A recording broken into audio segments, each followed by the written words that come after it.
Bienvenue dans le podcast « Le jour où elles ont dit non ». Aujourd'hui, Simone Veil.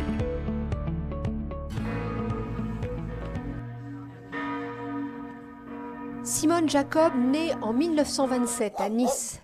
À 16 ans, parce qu'elle est juive, Simone est arrêtée puis déportée à Auschwitz-Birkenau, ce camp d'extermination où la mort est organisée. Elle y voit disparaître son père, son frère, puis sa mère, broyés par les chambres à gaz et la maladie. Elle, seule, en ressort vivante, mais meurtrie à jamais, marquée pour toujours par l'horreur dont elle a été témoin. Mais pendant des années, elle tait cette déportation. Le traumatisme est là, profond et exigeant, mais la société d'après-guerre peine à comprendre. Alors, après la libération, elle reconstruit sa vie.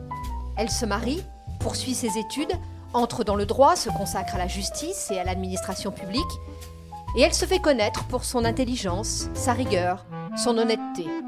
Mais personne ne peut soupçonner le traumatisme qu'elle porte.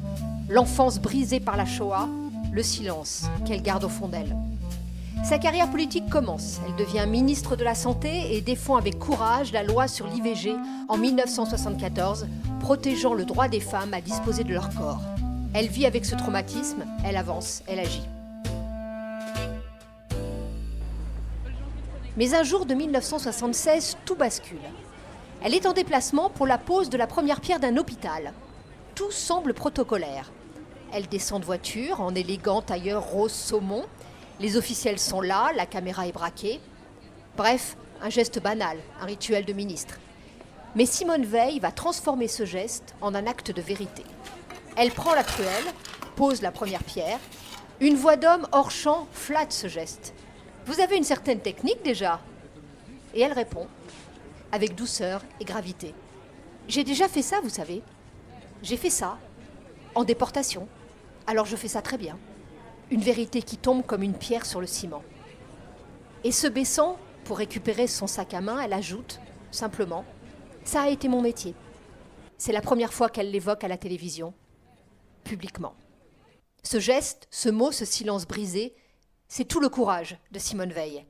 Elle transforme un geste protocolaire en un acte de mémoire et de vérité. Ensuite, tout au long de sa vie, Simone Veil continuera de lutter contre l'oubli des déportés.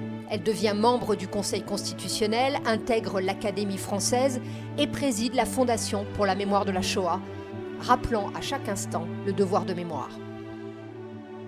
Pour honorer ses combats et son courage, la France inscrira son nom au Panthéon le 1er juillet 2018, un an après son décès, faisant d'elle la 5e femme à reposer parmi les grandes figures de la nation.